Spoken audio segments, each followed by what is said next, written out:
जीना तो आदमी के साथ है, जीना तो पड़ोसी के साथ है, काम तो कलीग के साथ करना है, जीना तो परिवार में है।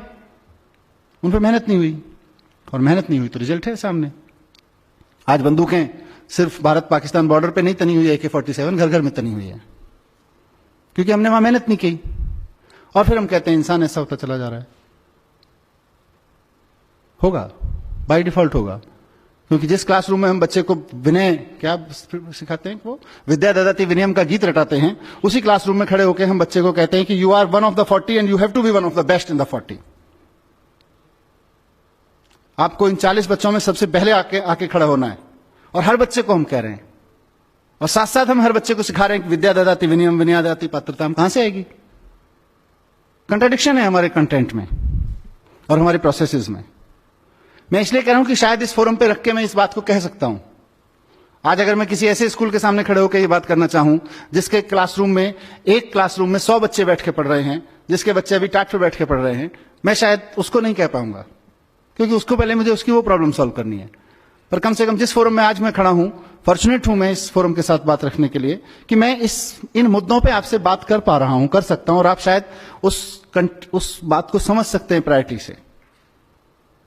आपके मन में जब मैं ये बात कह रहा हूं तो ये क्वेश्चन नहीं घूम रहा हम कैसे करें यार, हमको तो 150 बच्चे क्लास में बिठा के पढ़ाने पड़ रहे हैं, ऐसे ही होगा। हमारा कंटेंट बहुत कंफ्यूजिंग है। पूरे के पूरे स्कूल सिस्टम को एक नए सिरे से देखने की जरूरत है। जहां हम बहुत अच्छा डिलीवर कर पा रहे हैं, वहां हम अच्छी टीचिंग कर पा रहे हैं, अच्छा लर्निंग अभी नहीं है।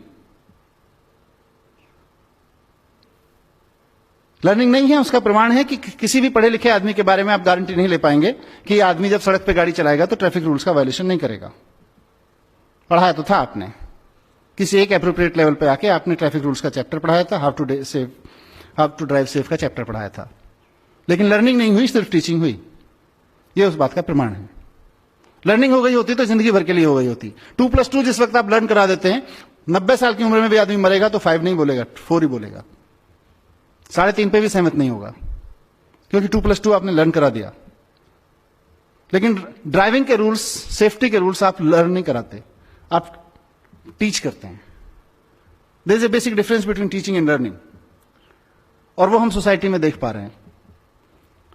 सोसाइटी इंजीनियर्स मांगती है आपसे एक स्कूल के रूप में, आपसे डॉक्टर्स मांगती है, अच्छे अच्छे प्रोफेशनल्स मांगती है, लेकिन वही society, that's why I said, मैं स्वार्थ के तहत आया हूं आपके पास में, ये मेरा स्वार्थ है। जिस सोसाइटी को मैं रिप्रेजेंट कर रहा हूं, मैं एक बहुत छोटे से हिस्से को उसका रिप्रेजेंट कर रहा हूं, लेकिन एक एजुकेटर से, एक प्रिंसिपल से, एक टीचर से, एक मैनेजमेंट ऑफ एजुकेशन से, एक एजुकेशन मिनिस्टर से अगर मैं इस तरफ आके खड़ा हो जाऊं, ये सोसाइटी वो कंटेंट मांग रही है आज कि साहब हमने 2.5 साल का अपना बच्चा आपको दिया, आपको उसको फिजिक्स पढ़ाना है, फिजिक्स पढ़ाइए, केमिस्ट्री पढ़ाना है, केमिस्ट्री पढ़ाइए, लेकिन जब वापस दें तो एक अच्छा स्किल्ड आदमी भी हो, लेकिन एक आदमी भी अच्छा हो।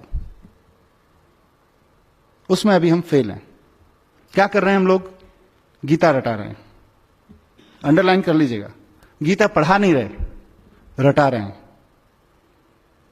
हम वैल्यू एजुकेशन पढ़ा रहे हैं, वैल्यू ऑफ एजुकेशन नहीं पढ़ा रहे हैं। वैल्यू एजुकेशन के नाम पर कुछ घटनाएं मेरे साथ घटी हैं। अपने घटना, मैं एक क्लासरूम में गया, वहां मैथ संयोग था, गांधी जी ने सफाई के बारे में क्या कहा है पढ़ाया जा रहा था। Obviously it was a government school, और उस कमरे में जाले लगे हुए थे। जिन डेस्क पर बच्चे नहीं बैठे हुए थे, उन डेस्क को सुबह किसी ने साफ नहीं किया था, और कमरे की बाकी हालत क्या होगी आप अंदाजा लगा सकते हैं। और हम गांधी जी के 3 चैप्टर पढ़ा के, गांधी जी के 3 सिद्धांत पढ़ा के कि गांधी जी के सफाई के बारे में क्या सिद्धांत थे, उस बच्चे को पासिंग मार्क्स देंगे जब वो कॉपी में लिख देगा, और हम अपनी तीसरी कर लेंगे कि हमने तो सिखा दिया था सफाई, अब हम नहीं आई तो हम क्या करें। हम फॉर्मेलिटी कर रहे हैं पढ़ाने के नाम पे, वहां पे खड़े होके। और ऐसा बहुत सारी चीजों में हो रहा है, कुछ जाने हो रहा है, कुछ अनजाने हो रहा है। हिमांशु जिस दिन मेरे पास आए थे, मैंने इनको अचानक 2-3 उदाहरण दिए थे। कितना कंट्राडिक्शन है हमारे पढ़ाने में कि हम लोग आप सब लोग पढ़ाते हैं, अगर स्कूल में नहीं पढ़ाते हैं तो बच्चे की जिंदगी में कहीं ना कहीं और से आती है। 360 डिग्री देख सकते हैं। सिंड्रेला की कहानी हम सब लोग पढ़ाते हैं, या सिंड्रेला जैसी कोई और कहानी हम सब लोग पढ़ाते हैं। एक लड़की थी, बहुत खूबसूरत थी, उसका अफेयर था राजकुमार से, या वो राजकुमार को चाहती थी, फिर वो सुंदर नहीं रही किसी कारणवश, उसको कोई श्राप मिल गया, जो भी घटना घटी, दुर्घटना घटी, फिर उसके खराब दिन शुरू हो गए, फिर कुछ अच्छी घटना घटी, वापस उसको सुंदरता मिल गई और वापस उसको राजकुमार मिल गया। यहां कहानी खत्म हो जाती है। हमने अच्छा सोचा होगा कुछ, एक अच्छा वर्ड्स का, अच्छा ग्रामर का, अच्छा क्राफ्ट ऑफ सम, अच्छे राइटअप का क्राफ्ट क्या होता है, एक visualisation of in that appropriate age learning पे क्या होता है, उन सब के बारे में सोच के कहानी इंट्रोड्यूस की। लेकिन उस कहानी का अंतर क्या पड़ा, उस कहानी का इंपैक्ट क्या पड़ा बच्चे पे? उस कहानी का बच्चे पे इंपैक्ट पड़ता है कि इस दुनिया में जीने के लिए सबसे पहली जरूरत है सुंदर दिखना, और सुंदर दिखने के लिए भले ही फेयर एंड लवली लगानी पड़े या किसी के ऊपर तेजाब फेंकना पड़े। आप सोच के देखिए कि आप ही के स्कूल में पढ़ने वाली एक सामान्य सी लड़की, जो मे बी कहीं ऐसे इलाके से या ऐसी परिवार से आती होगी जहां नाक नक्श उतने सुंदर नहीं है जिनको हम अभी सुंदरता की परिभाषा में बैठ के उस कहानी में गढ़ते हैं, उस पर क्या बीतती होगी, उन पर क्या बीतती होगी जिन, और माने यहीं से एक बड़ा सोशल डिवाइड शुरू होता चला जाता है। हमने जानबूझ के नहीं किया, ये अनजाने में हो रहा है हमसे, पर इस जैसे कितनी घटनाएं हम नहीं कर रहे हैं। और हम एक हिंदी में विलोम शब्द पढ़ाते हैं। हम विलोम शब्द पढ़ाने में क्या बोलते हैं? स्त्री का उल्टा पुरुष का विलोम, आकाश का विलोम धरती, धरती का उल्टा आकाश, दिन का उल्टा रात, रात का उल्टा दिन।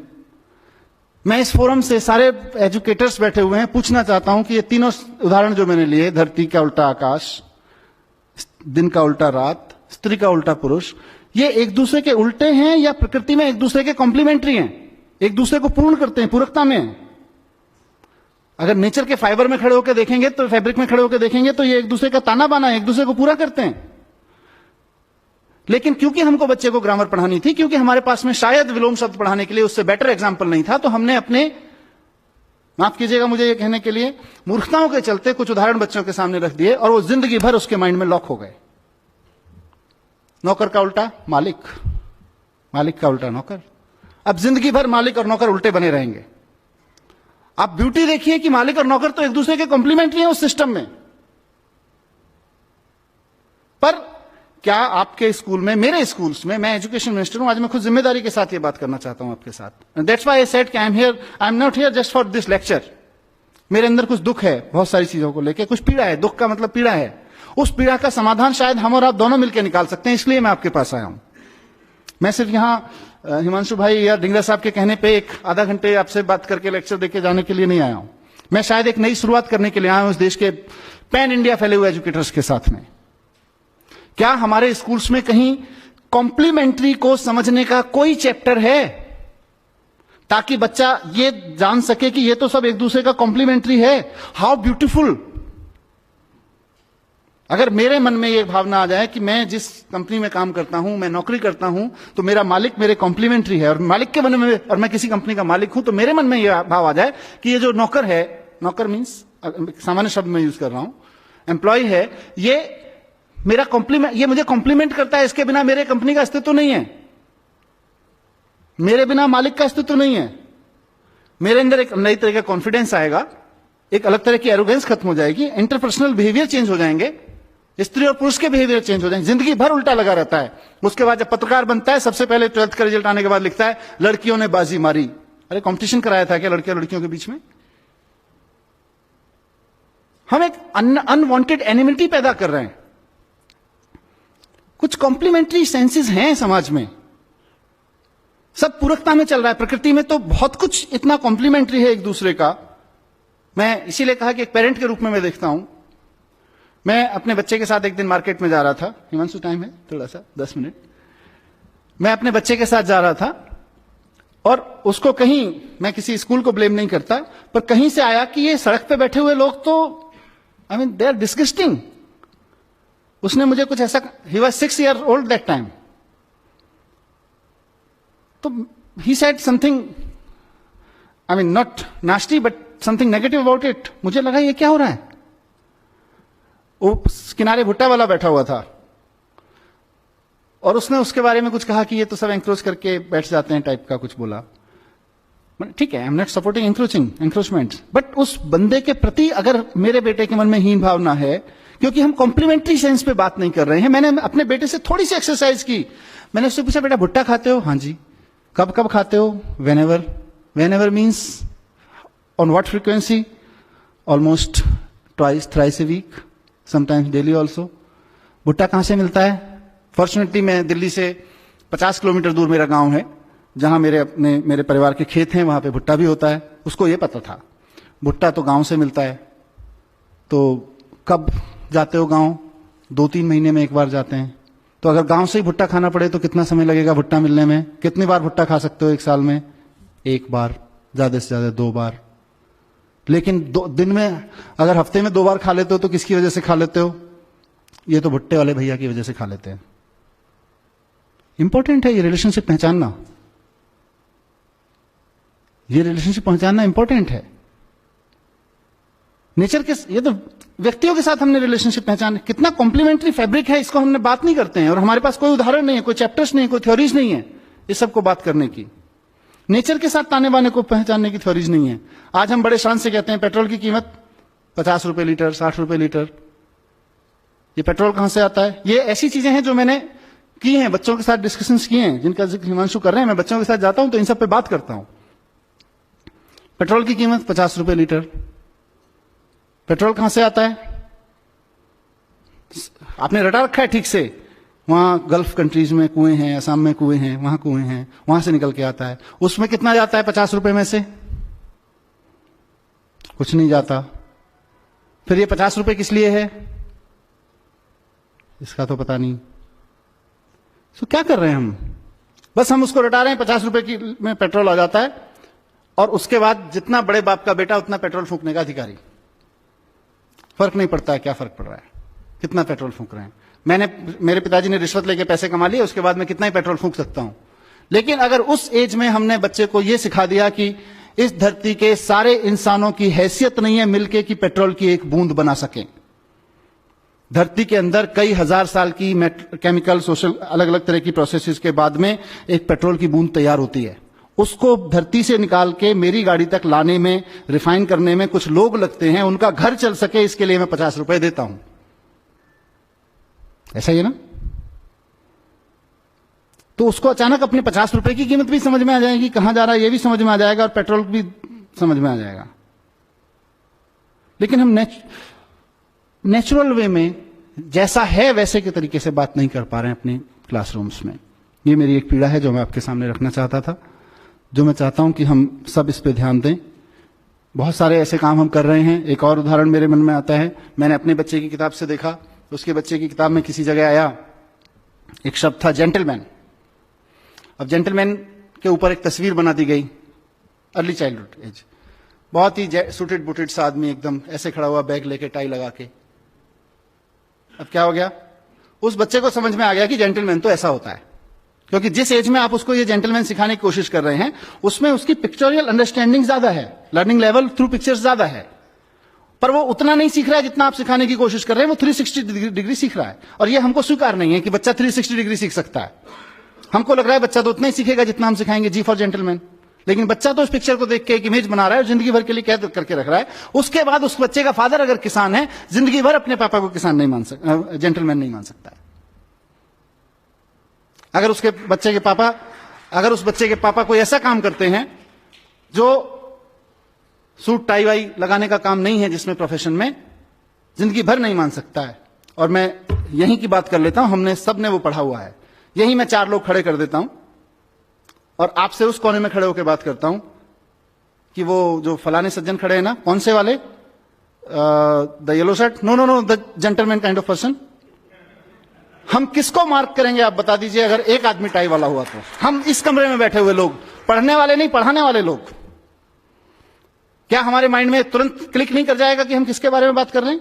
जिस आदमी एक कुर्ता पजामा में खड़ा हो, एक बिना सूट बूट में ऐसे ढिंगरा साहब की तरह खड़ा हो, एक भाई साहब की तरह खड़ा हो टाई लगा के, आप उस कोने में खड़े हो। I am talking about the gentleman kind of person.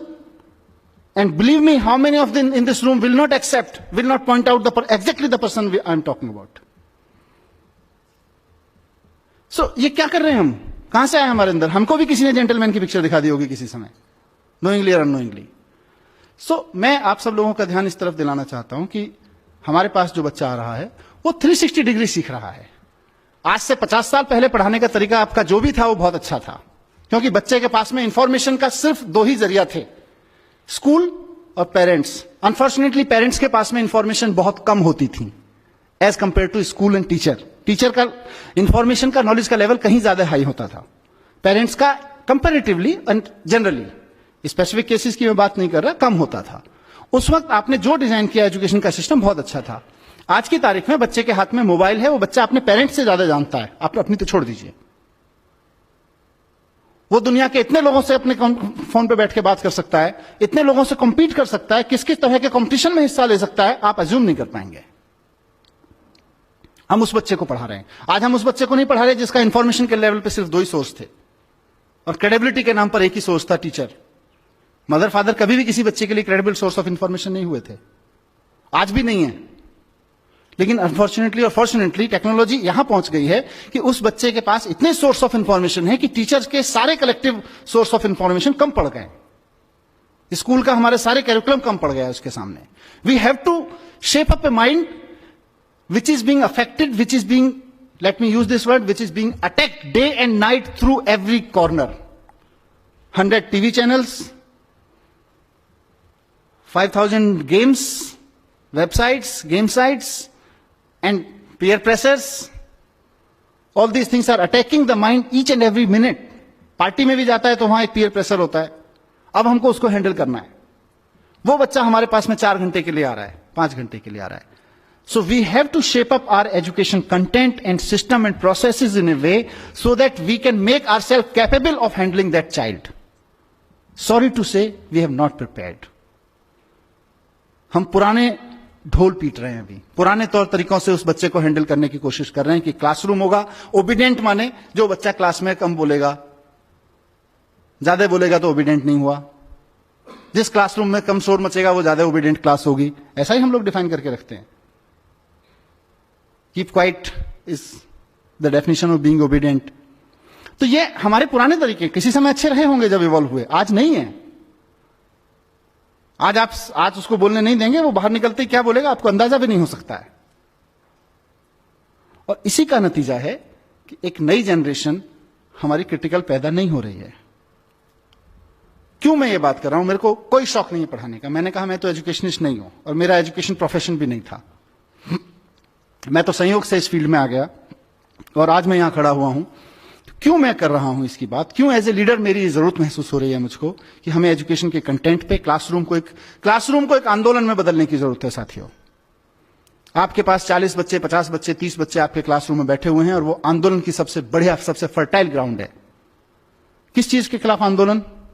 वो जो समाज में चल रहा है उसके खिलाफ आंदोलन। समाज में धर्म के झगड़े चल रहे हैं, हमको क्लासरूम में बैठ के सेटल करना पड़ेगा कि ये बच्चा जब जाए तो उन धार्मिक झगड़ों में शामिल ना हो पाए। इवन को इन्फ्लुएंस भी करने की कोशिश करे तो उसको क्लैरिटी है, उसको इंटरनेट पे, व्हाट्सएप पे भी कोई ऐसा मटेरियल मिले तो उसको क्लैरिटी रहे, नहीं I have understood it, this is rubbish. That we have to prepare for. धर्म के, जाति के झगड़े हैं, क्षेत्रवाद के झगड़े हैं, क्रिटिकल नहीं है। 5000 साल पहले जिसने कुछ कह दिया उसी को माने बैठे हैं। नया करने की क्षमता पैदा नहीं हो रही है हमारे बच्चों में। आप देखिए कितने बच्चे हैं जो नया पैदा कर सकते हैं, नया सोच सकते हैं, क्योंकि नया करने के लिए रिस्क चाहिए, रिस्क लेने की क्षमता चाहिए, और रिस्क लेने की क्षमता हम लोग नहीं पैदा कर पा रहे हैं बच्चों में।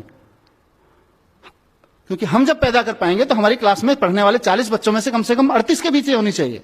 अभी तो 38 में से 40 में से 2 के बीच है, उसके बहुत सारे और संयोग कारण हो सकते हैं। क्योंकि जब क्लासरूम से रिवॉल्यूशन से पैदा होगा, कॉन्फिडेंस पैदा होगा, नया करने की जिजीशा पैदा होगी, हिम्मत पैदा होगी, तो वो 40 में से 38 बच्चों की में पैदा होगी कम से कम।